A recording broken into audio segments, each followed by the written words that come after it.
Hello, Ministers, and welcome to another episode of Mel's Musings. In the previous episodes, we discussed the ideas of entering your roles in life and how no one caring is actually an instrumental and vital tool in building your confidence and competence and pursuing the things, dreams, goals, aspirations, hobbies, whatever that you want in life. And, well, this series will be covering a larger variety of topics. We will be continuing with this kind of general life stuff for now, as I do seem to have a lot to say about it, and today is no different. So in today's topic, we have the idea of not making excuses, or to stop making your excuses. Now, when we talk about excuses, I'm going to be extremely broad, because really, that is kind of the point, is that there just seldom ever is one. And what I mean by that is that there are a million ways we can rationalize to ourselves why we can't do this thing or that thing, why this isn't the right time, or why, any myriad of circumstances, issues and problems we come across, or problems that we've dealt with in our life for however long, are reasons that we just cannot do the goal or thing we are aspiring to. And so I'm going to start by reading a quote by the great C.S. Lewis, who really just puts it absolutely beautifully. And then we're going to kind of dive into this idea a bit more. So in the book, The Weight of Glory, he says, "If we let ourselves, we shall always be waiting for some distraction or other to end before we can really get down to our work. The only people who achieve much are those who want knowledge so badly that they seek it while the conditions are still unfavorable. Favorable conditions never come." And that is a very true statement indeed. He wrote this in the middle of wartime. And that is certainly a testament to the difficulty and challenges that they faced. Now, why this idea is so hard for people to either grasp, internalize, or really consistently apply to themselves is because the excuse is a place of comfort for us. Whenever there is a reason that we can't, however impractical, delusional, or even reasonable and fair that it is, what we ultimately do is give ourselves a pass, an excuse, a way that makes us not have to face the version of ourselves that is not at the place that we need to be, or has not achieved the thing that we want. When we make these excuses, it gives us a comfort, and it allows us to sit in that spot naturally, sitting there with comfort and with our ego protected and our pride intact. It avoids us facing, again, that dark reality that no matter what horrible things have happened to us in our lives, that in the present day, our life is something we are totally responsible for. That is not to say horrible people do not do horrible things to us, and we do not have long-term implications with which we need to overcome.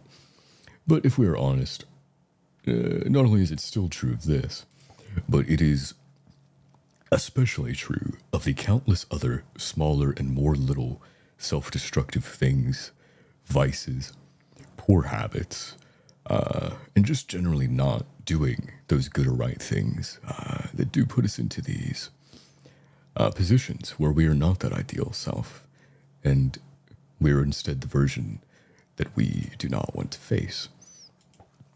And so I'm going to now give an example from my work of this. So as I had mentioned in the previous videos, and one of the reasons I think I'm kind of qualified to start talking about these things, random VTuber on your screen, why should I be listening to you? Well, I turned a complete entry-level job with no immediate upward mobility into a full-time trade butcher career in less than a year. But on this journey, there were certainly still plenty of difficulties and complications. I had to start growing up very quick from a wasted adolescence where I was just allowed to completely squander my youth all the way up into my like earliest late teens, kind of like 18, 19 and stuff. It was not really until like 2021 where, or 20 and 21, not the year 2021, where I had to start facing the fact that I was past the age where I should have grown up, but yet I had not even begun that process. And so in the scramble to do this, and I think I've been coming out pretty well, there's a lot of things I had to learn quickly, and a big reason I'm doing this series is so that hopefully I can distill some of those things that I've learned so you can internalize and accept them, whether either before it becomes very late on, like it was for me, or so that you can get yourself just back on track or affirm that you are making the right decisions. So when it came to the wrong ones, when I was going up this journey of upward advancement, there was a time and period of great distress, which I experienced, which was ruining me mentally, and which also caused me to be struggling in my work, which ironically worked against my goals. So the reason for this was that as I was in the interim stages of being transferred to that position that I had wanted, so we're about like at the halfway point at this point, another person who is younger was hired and had started being trained for the same position.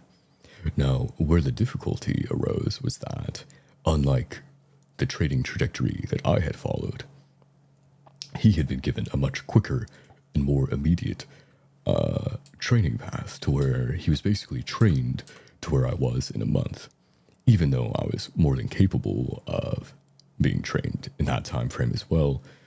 As you know how it is, many jobs have these like very stupid arbitrary windows that they sometimes make you follow to get an advancement that you want, sometimes don't. You know how it is. But continuing, he was being trained at a much quicker pace to catch up to where I was. And you can see a very reasonable fear here, even just in normal circumstances, that, they're preparing to put this guy in, ahead and over you, and, take away the things that you've worked so hard for. And so this had me very mentally distressed. It was affecting my life and my job performance. And so noticing this, eventually one of my co-workers who was about to go into management, because he was concerned for me. He was a friend of mine. Two, we had bonded. He pulled me aside and was like, hey, let's, talk about this and tell me what's going on. I want to know, I want to see, I want to see if there's like anything I can help you with. And so when I was actually pulled in that room, I was getting prepared to tell him an extremely long, convoluted life story about how in my developmental years I had been, basically this unfair treatment had happened on a systematic level to me in basically every aspect of my life, because I had a very malicious and pedo instructor, but we're gonna shelve that for possibly another time or never. But what you need to know is that there was a very traumatic system in which basically all of my youthful social time was spent, which did tremendous damage to my self-worth, my confidence, and made me feel like, there was just always going to be people picked ahead of and before me. And so you can immediately see how this is relating, that, I'm being triggered by the fact that I'm, in my mind, seeing that same scenario play out again in my head. But I understandably struggled to explain this to him, because how are you going to condense years of developmental trauma into a short conversation with a coworker? And so as I began to get into this in a very slow and confusing way, he eventually just completely cut me off and actually said straight up, is this about him? And I was like, well, yes, it is. And then he said, why is that? Like, hey, do you think that they are replacing you with him? And I also, to that, replied yes. And so from there, he laid down very simple instructions of what I need to do to ensure that that does not happen. And at the end, he even kind of apologized a little and was like, I'm not trying to kind of like cut you off and like not say I care about anything about you. But this, at the end of the day, is what you need to do, and that is not going to change. And while I was a little conflicted and like upset at the time that my kind of true deep concerns were not resolved, when I look back now, I actually understand and appreciate a lot better what he was trying to say. Because the thing is that almost all of that was internal mental conflicts, and what were going to wind up becoming excuses if I did not get into the position I wanted.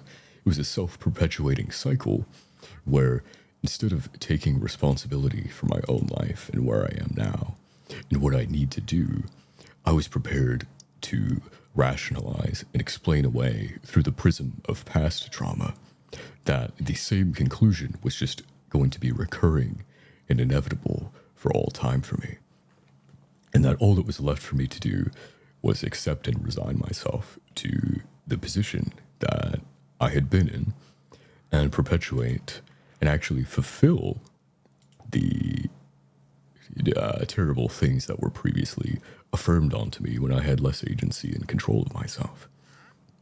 But the fact is that I, in that situation, and, obviously getting the position did do what it took. And anyone watching this as well, whether it is eating healthier, whether it is, again, hobbies or jobs or careers or anything like this, whether it's even my own channel where I recently gave up competitive Pokemon so I can start to stop being a bum with this and really start to make something out of it. There are going to be infinite numbers of reasons why you cannot do something, why you can't achieve this or that, why you can't even begin to go for it, in fact. And as long as you cling to the comforts of those excuses, you will never make greatness of yourself in any sense that you are looking for. You will never even hope to achieve the things that you want because you, again, are not taking the difficult work, the unfavorable work, saying and looking at those conditions and telling yourself that this is never going to change. I am the only thing that will, that can, and so that is what I'm going to do about it, and I'm going to make this happen. That is when the real progress can begin. That is when things can start to change. You can start to overcome your circumstances instead of being a victim to them. And then truly being able to overcome obstacles, gain the resilience to recover to overcome the tougher ones which afflict and cause you difficulty and trouble in your life. And, the momentum from this will continue and continue through them until eventually you can look back at yourself and see that you are a happy, fulfilled person who has achieved the things that they have wanted and has overcome all the obstacles and difficulties which said that you couldn't, which made you doubt yourself, which made you have those breakdowns at 3 a.m., before sleeping 2 hours to come back in at 7 to work a 14-hour shift. Those were things that happened to me and made me question if I should quit doing this every single day all that time ago. But now I'm here, and I'm more motivated and energized than ever to make my dreams come true. So what's stopping you from doing the same? Look in at your life. Look at the excuses you make, no matter what severity of reason that you give yourself for them. And ask yourself the question, not why are things like this, but ask yourself, what do I need to do about it? Because to be the people who achieve much, we must want the thing so badly that we seek do all the work that is necessary to acquire it, while the conditions are still unfavorable. Because the favorable conditions never come. I'm Mousy Wrath. Stop making excuses and live the life you were always meant to. We'll see you soon in the next video. Take care.